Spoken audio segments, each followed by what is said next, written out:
brought to you by FEMA and the Ad Council. Hello and welcome once again. We're doing another live stream for our show. Today is the 12th of July, and what we're doing is we're in the station doing a live show. We have Dominic Sperano from Pronto Comics here as our guest, and we also have a special guest on the phone, which is William Shatner. He's going to be calling in a little bit later. And here we go. The views expressed in our public program do not necessarily represent those of the staff, management, or owners of WGBB. Hi, this is Julie from Face Off Season 2. You're listening to Came From The Radio on WGBB. The following is brought to you in part by MFC Studios. The views and opinions of the show's hosts and guests do not necessarily reflect those of the owners, management, or staff of WGBB. And now, it came from the radio.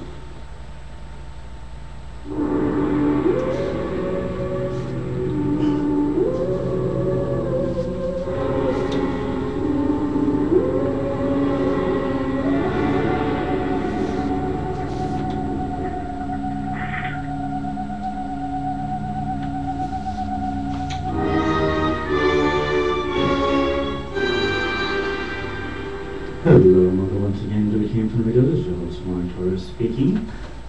With me in the studio I have a very special guest, Pronto Comics, Dominic Sperano. Hello, how are you? And we have Hassan Godwin, our traveling correspondent on the phone, traveling somewhere. Hello, how are you? Very nice. We also have Brian the engineer, always helping us out behind the window. Once again, today we're doing an experimental show, so I'm just going to go real quickly because we got a lot of stuff to cover, and we only have an hour to do it, and an hour to apply pretty darn fast. So, if anybody's having any trouble listening to us on the air, you can go online to www.am1240wgbbb.com. Listen to us on the live audio streaming. Also on the GBB website, you can see us right now on the high definition web camera right now, and we're also streaming live on our site www.itcamefromradio.com, and this is being recorded, and we're going to be putting this up on the YouTube page later on tonight. YouTube. So let me just take it away with the news. Who died? Actually, we do have sad news, but I have to do the whole self-promotion stuff first because we have tons of stuff that's going on. Let's see. So first we're going to do our own promotion. Speaking of live streaming events, we're going to be doing a live streaming event this Tuesday at 1 p.m. On camefromradio.com. We're going to be talking with Brimstone. We're going to have like a half-hour interview, an in-depth interview at his offices to try and find out more about this entrepreneur who's on the show, and he has his own sauces, he has his own comics, he's been around for 100 years, he was a wrestler, he's done everything, so we felt that we needed more time with him, so we're going to his own sauces, you said? His own spices and sauces, yeah, see, that's what you get for not listening to That's our what I show. get for not listening to Yeah, Hassan was there, right? I was there. See? Okay. So, for more information, you can go to his website, www.entrancetohell.com, or you can always make sure you follow us on www.itcamefromradio.com. It's a great .com. Wow. Yeah. Let's see what else the news also have. As always, the news and the self-promotion portion of the show is brought to you in part by the fine folks at the Big Apple Con, of which we are the official radio show of. Big Apple Con celebrated its 20th anniversary this past March, and are now heavily promoting their new convention, which is coming up in December, which is the WinterCon. It's going to be in Queens, and I think tickets are on sale now, if I'm not mistaken. Really? Because, Okay. yeah, they're really going for it. Also, Mike Carbonaro wants to continue on the Donuts and Comics, which we've been doing. Good We're going to go to a donut shop in Queens. I'm going to find a donut shop in Queens, and we're going to do it. He says September now. We're going to go in September. We're going to have another live event. We're going to try to stream it. I'm not sure if we can do that at a donut shop, but we're going to have free comics, free donuts, free coffee, and he's going to do free comic book appraisals for the first 12 people that register. So for more information on that, go to www.nycbm.com. Cool. Also, let's see what else. How could there be more? How could there possibly be more? There is a lot more. Also, if those of you who are remembering our live stream event that we did at Royal Comics in Queens, we had a little contest going on with Brian Com, artist Brian Com. We interviewed him. The video is up on our YouTube page, and he drew a special, unique cover for the contest, and we have a winner for the contest. So good. this was a pretty darn easy one. All they had to do was like our Facebook page, Brian Com's Facebook page, and Royal Collectibles Facebook page. And the winner is, let's see, it's David Cunley, 2 N's and 2 E's, and he is the winner of the contest, so he will be able to pick that up, get in contact with him, and let him know where if he can either go to the place or we'll mail it to him to the contest. So congratulations to David Cunley. Brian, I'm loving the sound effects. And there's more. Friend of the show, Lee Kalinsky's Junkie Heaven will be playing at the Long Island Interview Film Expo today at 9:30 p.m. It's located in Belmore Movies at 222 Pettit Avenue in Belmore, New York, 11710. Joe Belmore, New Hayes- York, of course, home of the other entity and friend of the show. Yes. And we won't Not right now, I don't have the time for it. We'll keep going, keep going. And Joe Hazley, who's the star of the movie, he won Best Actor for the role in that film at the film festival, so congratulations to him. So for more information, go to www.facebook.com/junkieheavenmovie.com.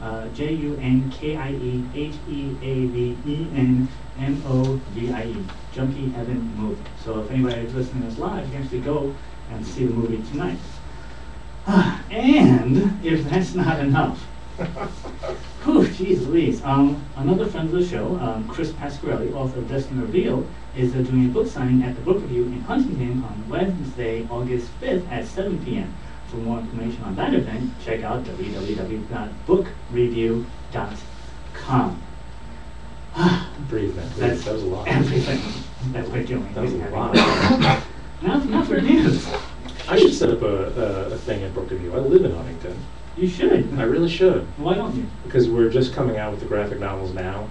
So I think now will be a good time to do it. You know, it's Okay. taken like 6 years, but we've got the first one out and the second one's coming and the third one coming. So See, so when you have that, it's going to be on my spiel that I just went through. Exactly. We'll put it Just- on. Thank you. I love the sound effects. Thank you. All right, so sad news. Actor Erwin Keyes died this week. Erwin had such roles as films in Dead Kansas, Black Dynamite, Dahmer vs. Gacy, Glass Houses, The Urn, Dream Slashers, House of a Thousand Corpses, Flintstones, and the sequel, Flintstones Viva in Rock Vegas, Mob Boss, Zap, The Private Eyes, and Warriors, just to name a few. Erwin also had guest spots on such TV shows as The Jeffersons, Police Squad, Married with Children, and Growing Pains. Cause of death has not yet been disclosed, and he was only 63. That's wow. Now, I know I have another death, but I didn't have time because he died after the news was printed, but I know Hassan wanted to mention it. Do you want to mention the other death that we had this week? No. No? Dead air. Thanks. Yeah, well, I don't know who died this week. Omar Sharif? Oh yes, I'm more sure. Oh my God, You made a whole big thing about it, I did. and then I'm not going to mention it. I've had an incredible day. I apologize. Yeah, actor Omar Sharif, brilliant actor. The reason it's so important to me is I was named after him. So that's one of the big reasons I made the comment about him. My mother was a huge fan of him, and I became a huge fan of his after the fact. In the last few years, he was in Lawrence of Arabia. He was in. He was just recently in the 13th Warrior, and wasn't that recent, but He was in Hidalgo, right? yeah, he was a great amount of stuff. He was a fantastic actor. I enjoyed him immensely. I'm sorry, he had a lot of things to say about Hollywood in the last few years that probably were more accurate than they were inaccurate. You know, so I mean, we can explore that later. I mean, I really Yeah, don't, he died this week, and that is very sad. I don't know anything about him like in a personal way, about his personal life. His film presence would always make me think that was a very classy man. You know, just Yeah, the way he I was think carried himself. He seemed to convey that very easily. I Yeah. too never knew him personally. I know a about his life, but I can't claim to have any kind of knowledge of the man and who the man was, but he seemed to carry himself very professionally. Yeah. And everybody has great things to say about him, so it is a loss. He died this week. Sorry, Mark. Thank you very much for my. No problem. And since it's my job to lower the bar of the show, I'm going to be the Sure. one that mentions that he was in the movie Top Secret as the spy. That's what I knew Yes. from. See, I just watched that bar get a little lower. So yes, All right. We're gonna need James Cameron to raise crushed the bar in the now. car. I think you From South came up Park. a little more, Mark. He got crushed in the car and the Yeah. exam went up on him. No. Warren, Arabia. Yeah, let's not talk about that. Yeah. Well, he and Peter O'Toole can go drinking in heaven now. Exactly. Ah. We're gonna, and both of them will try to forget Top Secret. So speaking of people and movies of which we will not mention, in an interview with Howard Stern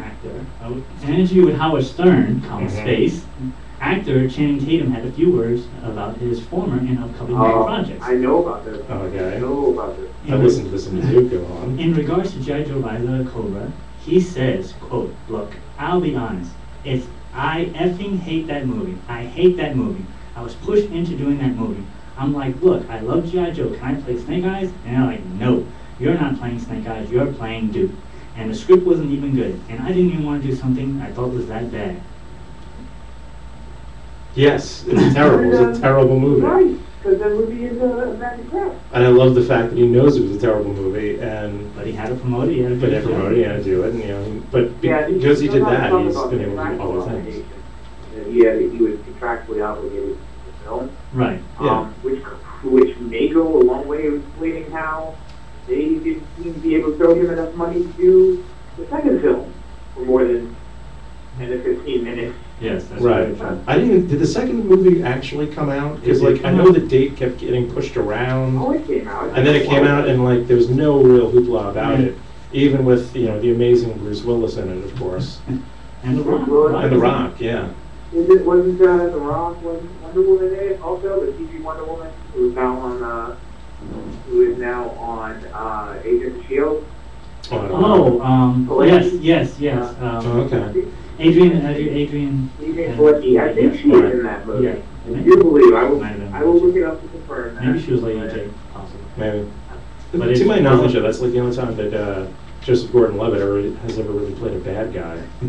Well, he was better in the first one. He's not in the second one. Yeah. Because he too probably was only contractually obligated to do the first one. Yeah. Yeah. Yeah. And he ran for the hill. I like Yeah. Channing Tatum wanted to play Snake Eyes, and like, look, he's in great shape, but he's not like, he doesn't look like Snake not Eyes should ninja look. enough? Yeah. He's too Ninja. big. He's like he's too physically big to be Snake Eyes. I think that's his joke because they guys would have had to wear a mask the entire Right, so he's like, I was never in it. Ray Park, that was a good choice in terms of that movie. Ray Park, you can't go wrong with martial art guy. Get Ray Park. The Rock was in the movie. Dwayne Johnson, Adrian Palicki, Yes, Channing he was. Tatum for 5 minutes, Bruce Willis, Dwayne Hood, as a Storm Shadow, Ray Park again as Snake Eyes, J.D. Corona as Flint, which was, I don't know, kind of a, Are you just reading this off IMDb now? He probably is. Okay. yeah. But good And, job with that. That's why he calls in. as King. He can use the internet. That's right. Yes. Oh, yes. Okay. That's the whole reason for me being here. And of course, Arnold Maxwell comes back as Zartan. You must have missed that song. That was kind of funny. I'm glad I did. Because it was probably at my expense.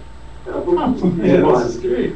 All right, so for the last bit of news, because we have a lot of stuff to cover, Wow, it's all wow. from the There Is Always More Than One Story department, during last week at the Montreal Comic Con in Canada, it had been reported that artist Arthur Sundum?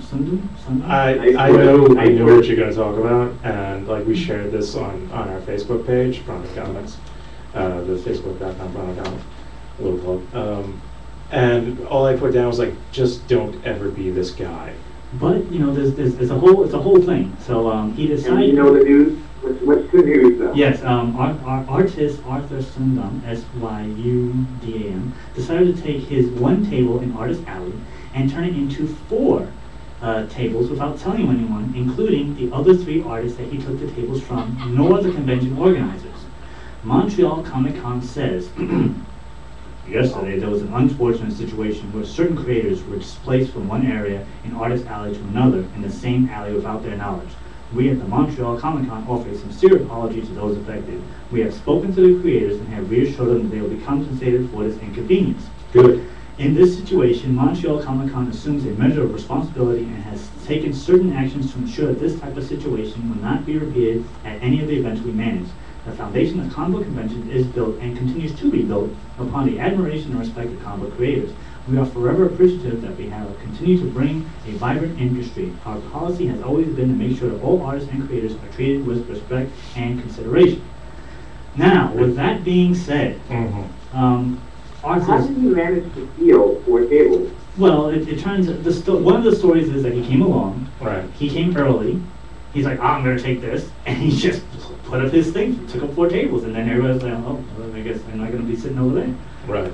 Um, And the word is he's done it Okay, several so times. nobody took the tables back. No. Nobody said anything to him. well, Well, it's, Listen, I do a lot of shows, and I can tell you, like, comic book people are some of the nicest people, and not many of us really want to get into, like, arguments before the show.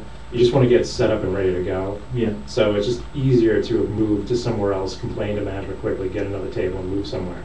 That being said, it's unbelievably, like, rude of what he did. Yeah, like, I mean, I don't you're care what his invested- reason is.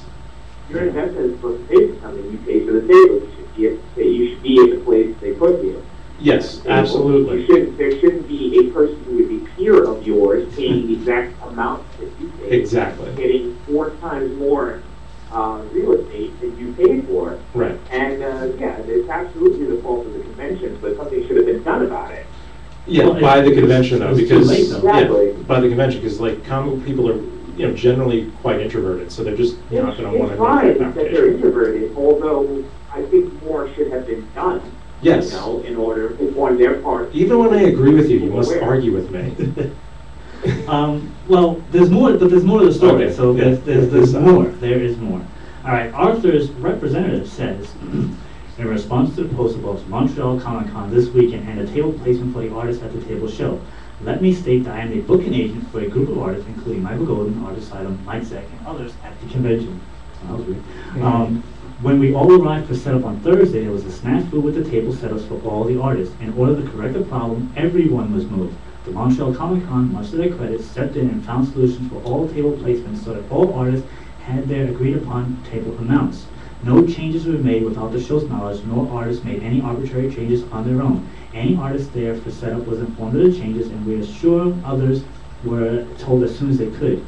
In the end, numbers were in the originally supposed to be on the map, but it appears that all fans found us anyway, and everyone had a great time at the event. So anything else that can be said about the situation by third parties is simply spreading untruth. We'd like to thank the Montreal Comic Con for support and willingness to fix this situation, and most of all, thank the fans for coming to see us at the show. Now, there's more. There's more. So There's even more. There's even more. So, Wait, so if everyone had a good time and everything went well, then what is there to report?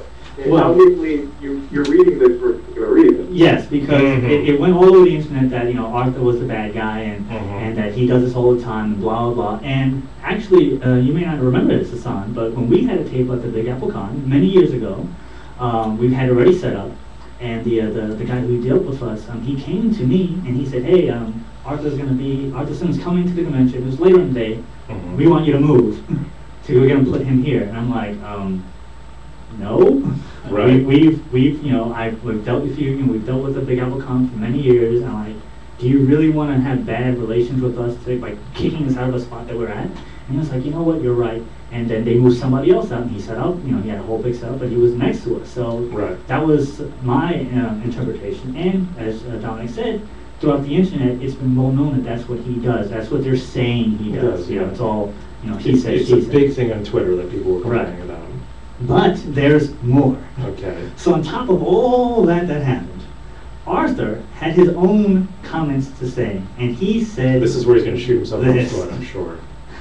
the Montreal show changed its floor plan on Thursday, the day before the show. However, they didn't send out any notification, and only the 5 American artists at setup time on Thursday night knew of the table placement and floor plan change.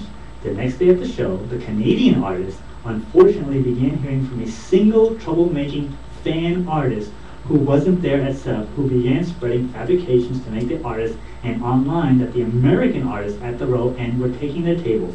And guess who that lucky artist was on at the end of the table? The fan artist wasn't in the loop on Thursday and knew nothing. This is the guy who sat across from us all weekend long at his table with no fans and no one paying him any attention while the crowds flocked to the American artist tables. Then the low IQ online crowds, too lazy to check their facts and interested to turn in a simple misunderstanding into an opportunity to create some trouble, jumped in. The show promoters have come out and corroborated these facts. So there you have it. There's 3 different sides to the story. Believe what you want, but yeah. That's what I gotta say.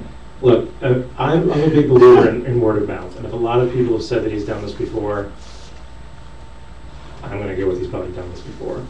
And whether or not it was like warranted and whatever, fine. But, no one needs 4 booths, okay? No one needs 4 tables. Unless it's a massive amount of like an artist collective, no one artist needs 4 tables. You just don't. I like the fact that he's insulting everybody involved. Again, at no point does he take any sort of like blame Well, or I mean, take it on himself. the bottom line though is if he didn't do what he says, that what everyone's saying he's doing, then it's justified that he would be upset about it. Right. However, yeah, nobody needs 4 tables. That's agreed. And then if that did happen, then it should have been appropriately and quietly taken care of instead of going into the Twitterverse, where now it always blossoms and blooms out of control, and it becomes its own monster. Yeah. Right, but I mean, if So one it was person, handled badly on all fronts. Yeah, pretty much. yeah, but if like one person can say like, hey, guess what? This guy's doing this again, and then like a lot of like artists people respond jump with, on. oh, he did it again, huh? That's gonna Yeah, but I say mean, something. once it's handled like that, once it goes out to instead of people being directly confrontational about it, asking direct questions, or asking that something directly be done about it, and instead it becomes this kind of mealy-mouthed, passive-aggressive, Because Hassan, no one matures past high school. So we're still in high school. It's- I'm not in high school. I would have absolutely gone to the guy and said, look, these aren't your tables. And then once being signed on by him, I would have absolutely gone to the right authorities and something be done about it, or I get my money back. That's what people who graduate high school do. But, And then after that, and after I was denied my money back and denied my table, perhaps then, yes, I will grant you, I might have tweeted something. Hassan would have been But that, escorted out the door. Guaranteed. the weird thing is that, as they say, there's 3 sides to every story, so who knows exactly what happened. It's probably all true. It's probably, The guy probably. showed up. That's exactly what happened. The guy showed up. He took the table that he wanted, either because he thought he wanted them or he thought he was entitled to them because he was improperly informed, right? So those 2 Right. parts of the story are correct. Okay. People got upset about it. They did confront him. They tried to talk to management team, jittered about what exactly to do about it, and then they tweeted about it. And that's exactly how it all exploded. And then when it became a big thing, all 3 people came up and gave their testimony for innocence. For I'm gonna agree with that. That's pretty much what. That's fair enough. Yeah. All right. So what we're going to do? Normally we would take a break right now, but we have something really cool set up here. We I managed with the show. So Are we talking about Bill? they collected, yes, our good friend Bill. all our departments that have streamed our payroll to astronomical proportions. all our various guests and departments that came from the radio organization. Yes, exactly. We managed to get an interview with none other than William Shatner. So what we're going to do, we're going to play that interview. Unfortunately, he wasn't able to call in live, which is something that we were really hoping for. We got it on tape, but I have to give a special shout out to Brian, the engineer, for making it happen, and Mario Nicieza for pulling it all together on our end. So He was the nicest guy, by the way. Like, I thoroughly enjoyed talking to him. Mariano? Yeah, last time I was here. I was like, oh, you talked to Bill also? Believe me. And I will tell you now, if I talked to Bill, I would be calling him Mr. Shatner. I do not have the guts to call him Bill. So we're going to play that right now. Mark Shatner, how are you? Hello, Mr. Shatner. How are you doing today? I'm so well, thank you so much. Really appreciate you taking a few minutes out of your time to be on our show. I'm very grateful that you're able to do it. And that makes two of us. So I guess we're just going to get right to the questions, because I know you're on a very busy schedule at the San Diego Comic-Con. So why don't you tell us about the new project you're working on, the cinematic graphic novel? I'm now off the speakerphone, and are you taping this? Yes, we're recording it, and we're going to be playing it on Sunday on our show that came from the radio. Wonderful. Okay. I'm ready to start if you are. Okay, yes, we are ready to go. All right, so first question. Why don't you tell us about your new project that you're working on, the cinematic graphic novel? Well, I had an idea at long last, and it was an original idea. I was told that the typewriter was invented at the same time, like a guy in Switzerland and a guy in Brazil's jungle, or something, because the level of technology had arrived that two people could invent the same thing at the same time and never know. It is my idea, that it is my concept that what I've invented is unique, that a cinematic graphic novel is somewhere between a movie and an illustrated novel. The camera roams the panels in a dramatic way, revealing dramatically what the panel has drawn. You read the bubbles, the figures move somewhat. There's action sequences where the figures move and interact. There's music and there's sound effects. And so somewhere in between a movie and the stills of a panel of a comic book lies the cinematic graphic novel, which is what we've done with Man of War. Okay, so how did you decide to take Man of War to be? How did you get involved into this project yourself? Well, Man of War is a novel that I wrote some years ago, and I was approached to do a comic book on Man of War, which I thought was a really good idea. And then I was watching television, and I heard a radio show. I heard what I knew was a radio show just by the way the voices were. And on the screen were little stick figures pretending to talk. Just the mouth was moving. I think it's called Flash. Very cheaply and primitively done. And I thought, I can do that on a more sophisticated level with a team of people that I ultimately put together. Some of them from Marvel Comics, some of them with awards, Emmy Awards of sound and music and things like that. We put together a team, and following through on this idea that I had of a moving camera on the face of something that was drawn, we have done Man of War in 16 chapters, if you will. And that's what we're debuting, this idea and this new entertainment concept at the San Diego Comic-Con. So, shifting gears for a second, you have done... Changing what? Shifting gears on the... Oh, you're going to shift gears? Yes, on the... I was in overdrive there. You've done pretty much everything. You've sang, you've directed, you've acted. There's nothing I haven't done. That was the question. Like, is there anything out there that you have not yet done? Or No, I'm lying down now. I'm lying down. I've done everything. there is so much in this world to do. Are you kidding? But what I've been offered as a result of good fortune, good luck, whatever the circumstances are, I have been offered in my lifetime, in this latter part of my lifetime. The ability to sort of say, well, maybe I could do this, or somebody comes along and says, have you thought of it? And I think, that's a great idea. And you get as many misses as you get hits, many more misses. But the missus doesn't mind. If you're happily married, the missus don't matter. The opportunity to do weird and strange. I just came off, if you'll excuse the expression, a motorcycle that I drove from Chicago to Los Angeles a couple of weeks ago.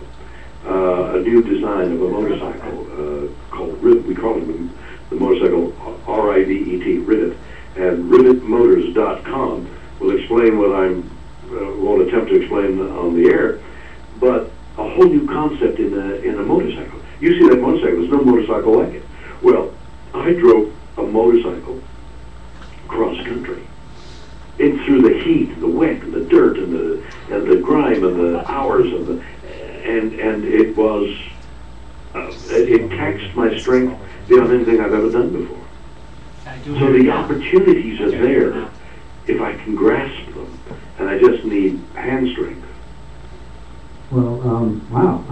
Speaking of opportunities, I know that you reprised Captain Kirk on the Oscars a couple of years ago. Can you tell us quickly how did that come to be?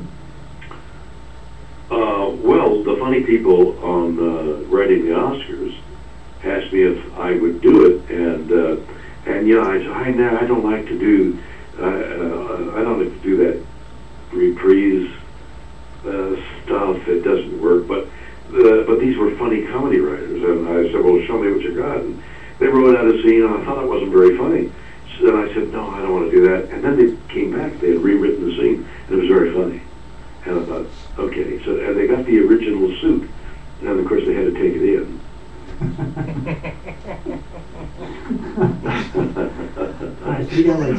Why are you laughing? It must be like a guy who's gotten into, you know, he had a uniform when he was a young guy. He was in the military. He put the uniform away in the attic, and 50 years later he gets back into it. And, my God, I fitted into that. And it must have been cool though to do it again. It was cool. It was cool because it was free and easy, and I was strangely lodged in a closet downstairs, so I couldn't see or hear the audience. I could dimly hear the audience, and an actor needs to hear the reaction of the crowd. I mean, otherwise you're walking into laughs. I could just, of course, I didn't know that. I suspected there'd be laughs, but you don't know that. You can tell a joke and it falls flat, and you got to get, you got to be alert. You got to get on with it. Like, I really didn't mean to tell you that joke, or that really wasn't a joke, and on you go. Or it's something you hadn't expected to get a laugh from, and they laugh heartily, and you don't want to walk into it because then they think you didn't know that there was a laugh in it. So you're playing off the audience's reaction. So here I am lodged in a closet, just barely making out through my earphones what the audience reaction was. All right, so I know we got enough time for just a quick last question. You're shifting gears again? Yes, shifting gears one last time. For all the listeners out there who want to be the next William Shatner, who want to follow in your footsteps, what advice can you give them? Get my mother, get my father, and go through the whole genetic tree. Now they're interred, but if you don't leave any unturned, you might get there. I don't know. Just celebrate life is the best way I can describe it. Well, I really appreciate you taking out the time. Have a great time in San Diego. Thank you. Really appreciate this. Please go to William Shatner's manofwar.com and go to rivetmotors.com and find out a lot of exciting stuff. All right, thanks again. I really appreciate this. Pleasure. Bye. Have a good one. And that was William Shatner, live from San Diego Comic Book Convention. Back to you. Well done as usual, Mark. You stepped over the line. I said, I said, He didn't know. yes, Brian is saying, He didn't know. I didn't know that was still being recorded. You weren't live yet. That's okay, that's all right. I really only made the video while the recording was on. May I say one thing? On mute most of the time.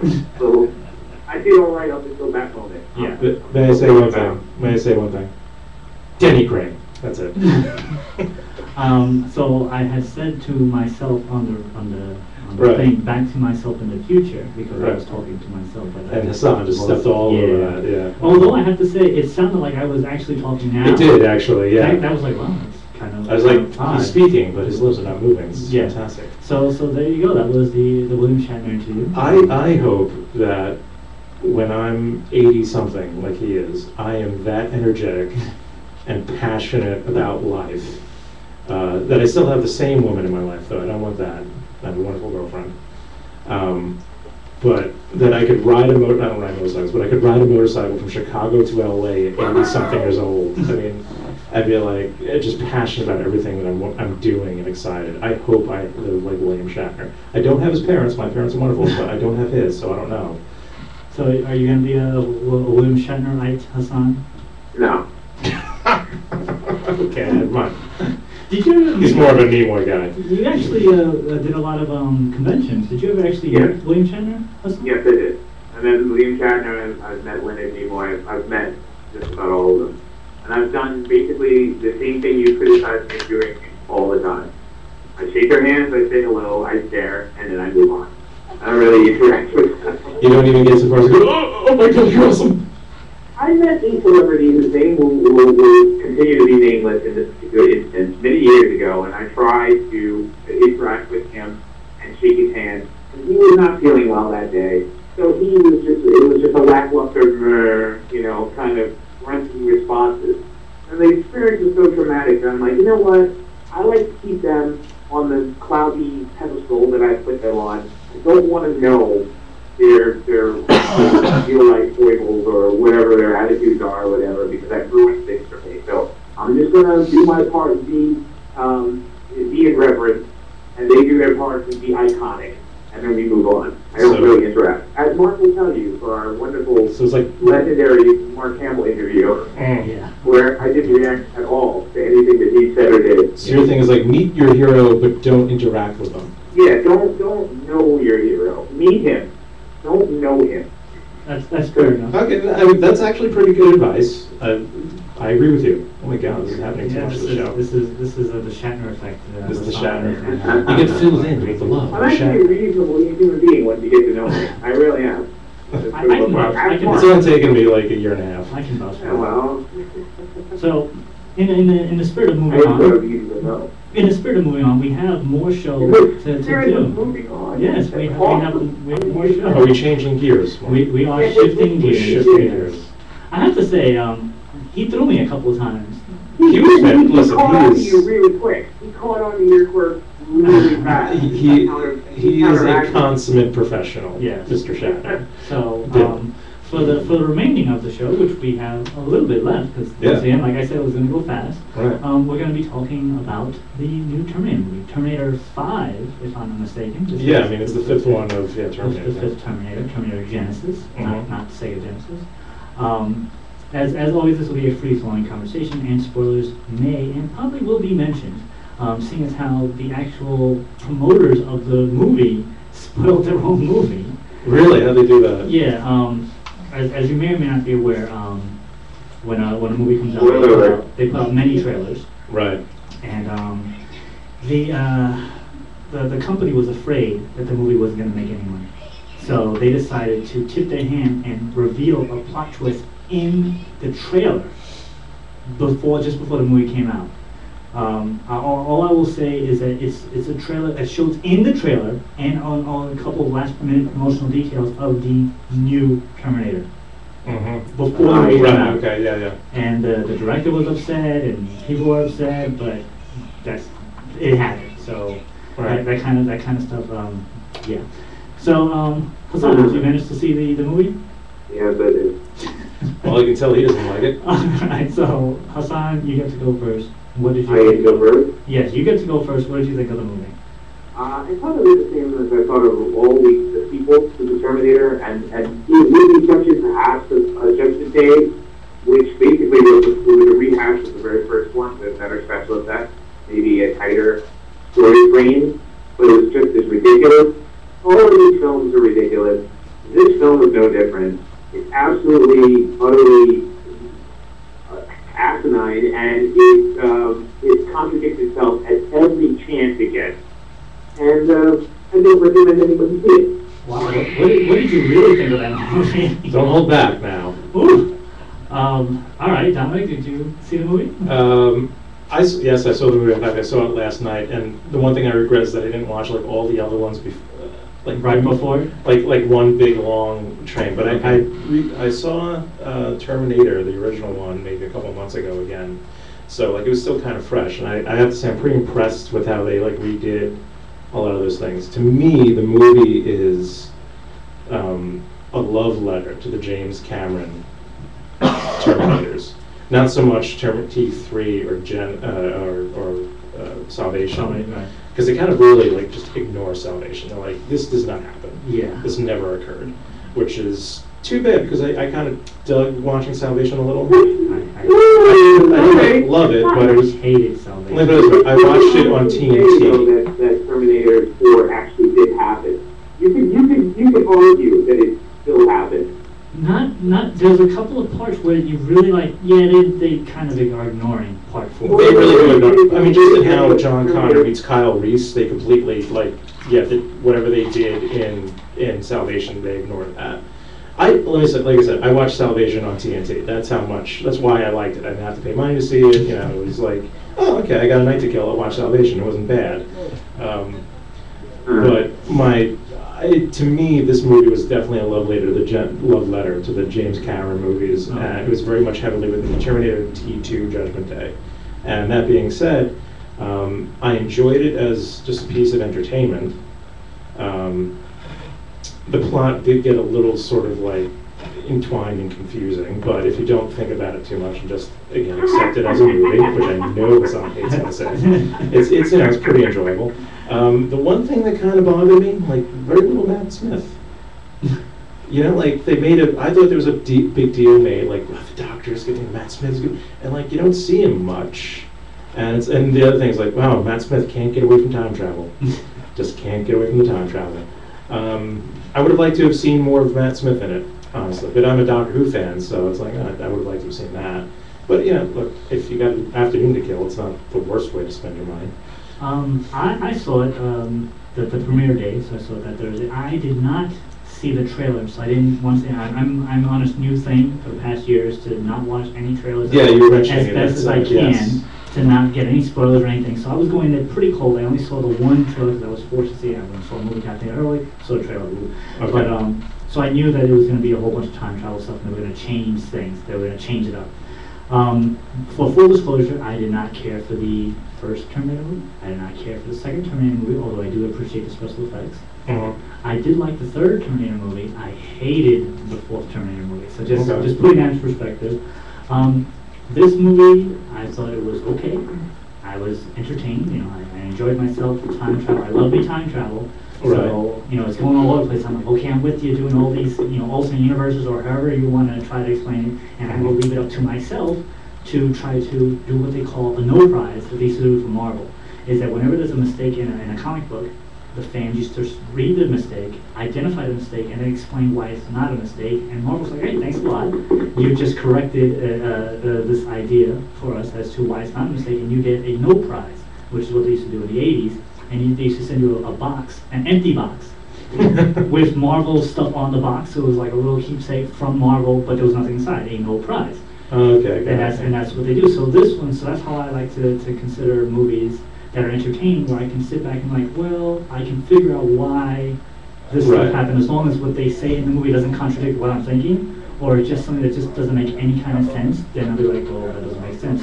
For example, on the bus chase scene. Right. That to me was just like, let's outdo Dark Knight. An awful lot of police presence. Right. Real quick. That was, I'm sitting there like, why is there so much police presence for this situation so fast? Oh my God. I'm just saying, so I can't explain that away, hence I can't get myself a no prize, hence I can't enjoy a certain part of the movie. That's the kind of idea I'm trying to get. Okay. Okay, that's just an example then. Yes. All right. And then when there was a line in the movie how they said that Arnold Schwarzenegger was fighting somebody on the bridge, and he didn't fight anybody on the bridge. That's, you know, those are little things that would bother me. But otherwise, if you say, you know, oh, we're going to time travel, we're going to do this, we're going to do that, and then don't explain anything else, I will sit there and like, okay, well, they said this, they said that. I had the facts. I will draw my own conclusion and make myself an enjoyable movie. Suspension of disbelief. Which is what I did. Yeah. I enjoyed that movie all the way through. Right. So I was on board for it. But then, like, the flack, I was like, ooh, I'm once again on the minority of enjoying this movie. Well, I'm with you, because, like, listen, I enjoyed it enough. And it was interesting, because speaking of Howard Stern, I listened to Arnold Schwarzenegger on doing a thing on Stern, and Stern had mentioned, like, you know, the idea of another sequel, because they did leave it very open-ended. Right. And there is the question about, you know, But the who money sent the says Terminator no. back. The money says no. The money says no in America. I don't know what the foreign box office release is and how much money it's making overseas and what the DVD release will be and all that other kind of stuff. Because if it makes all that money, that, like, for instance, Pacific Rim didn't do that great in America. Correct. But that was a movie that was made for the Asian market. And I know it did amazing in Asia, right? It did. So we have Pacific Rim too, although I have no idea how they're going to write a sequel for that. But if Still some time travel. The picture opens again. What's that? Yeah, I guess so, right? You know, we need to use a hydrogen bomb next time. So if it does really well overseas and makes a ton of money there will be a T2. Right. T6. T6. I mean, like, T3 didn't do that well, I thought. Like, Yeah. it was right? I mean, it wasn't, It didn't do that. it didn't light the world on fire, but they I did. 4. And I did 4. So, like, clearly there's a certain, like, formula that we're not privy to. Somebody's sitting there saying, I know Terminator's going to make money, so we're going Somehow, to keep yeah. on making Terminator. It's like when you go to the, you ever go to the slot machines? Right. Like, I think it's going to pay out, and you just keep on putting money in, hoping it'll pay out. Right. That's what's kind of Clearly money is being made, or else they would not have rebooted the franchise with T3. It's nonsense, though. The reason they're not making money is because they keep contradicting themselves. It's just nonsense. I understand about trying to bring it off, and I understand time travel is improbable, not possible, and all of this stuff. I get it. And it's science fiction, and it's Arnold Schwarzenegger. There's 100 reasons not to sit down and take this movie seriously. But when you're watching the film, and Skynet comes to you and says, oh, I'm going to destroy humanity because you guys are too violent and destructive, and the first thing you do is pull a gun on it and shoot it. It's like, okay, now is that supposed to be a joke?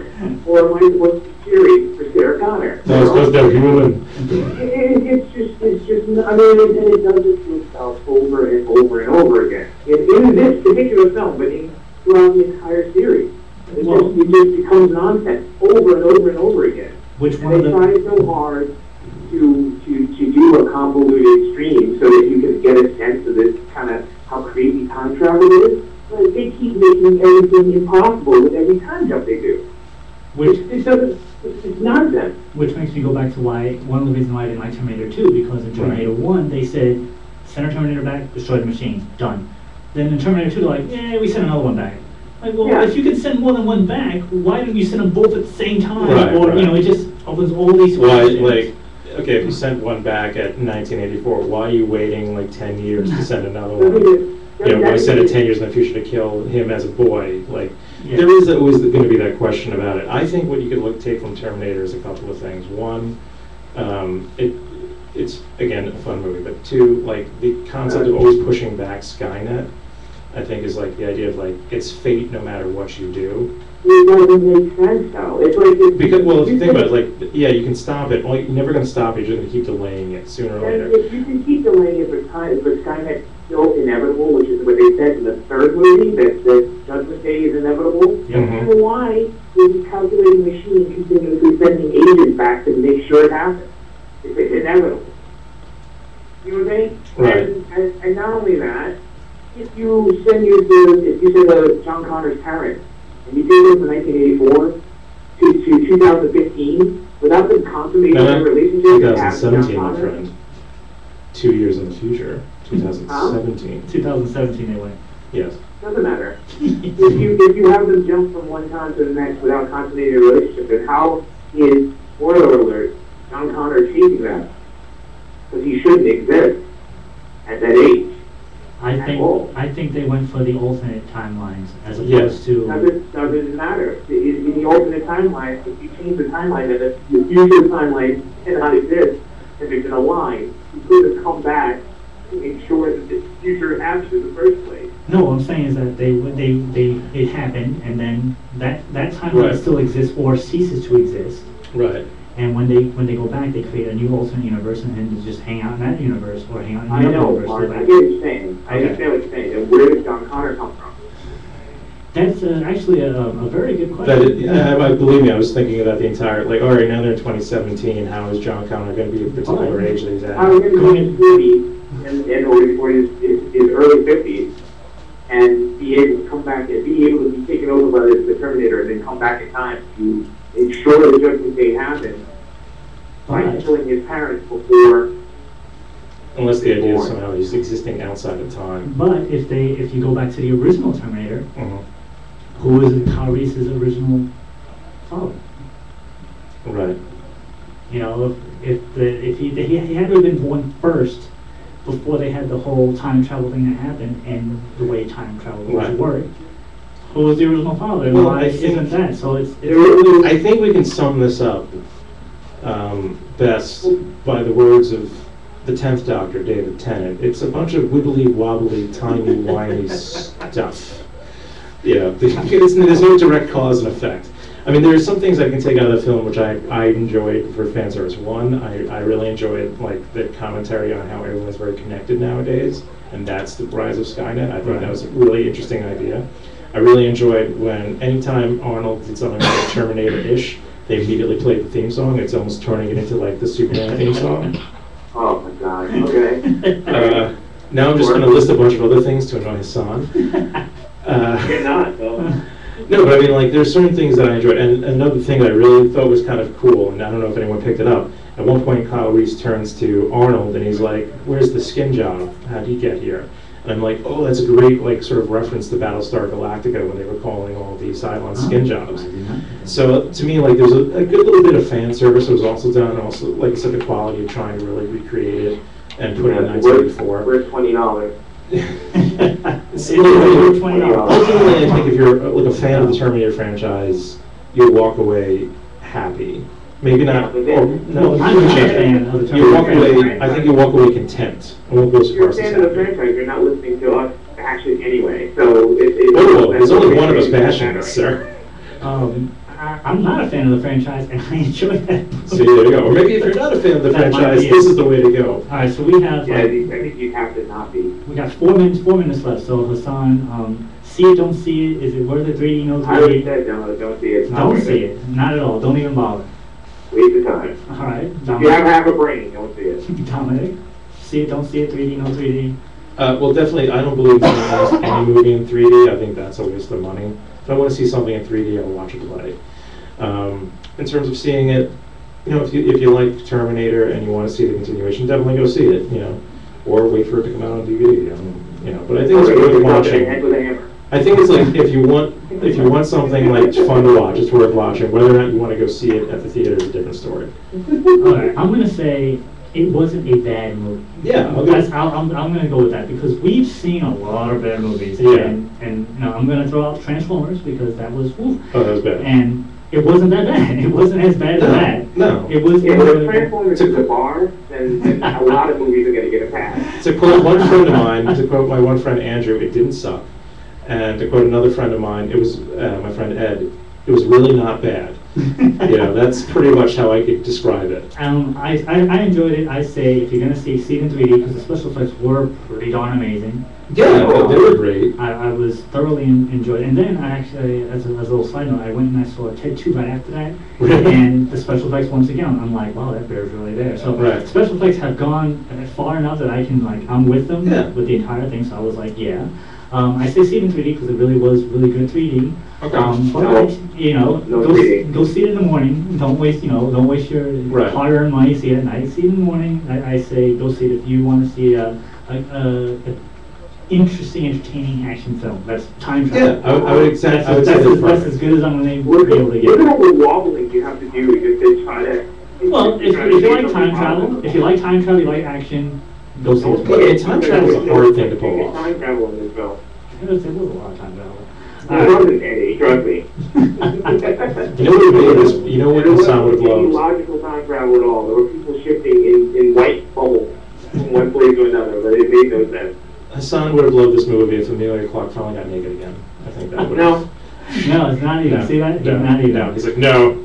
All right, Yeah. so that about does it for this week on the Came From the Radio. Join us right here every week on WGBB. If you missed any part of our show, you can go to our website, www.itcamefromradio.com. Listen to the archives will be up in a week or so, or you can go to our YouTube page and you can see the live stream that we just finished recording up on our It Came From Radio page on YouTube. Make sure you like us on Facebook and follow us on Twitter at ICFTR. And don't forget we have the live shooting event on Tuesday with Brimstone. We'll see you next week. Take it easy.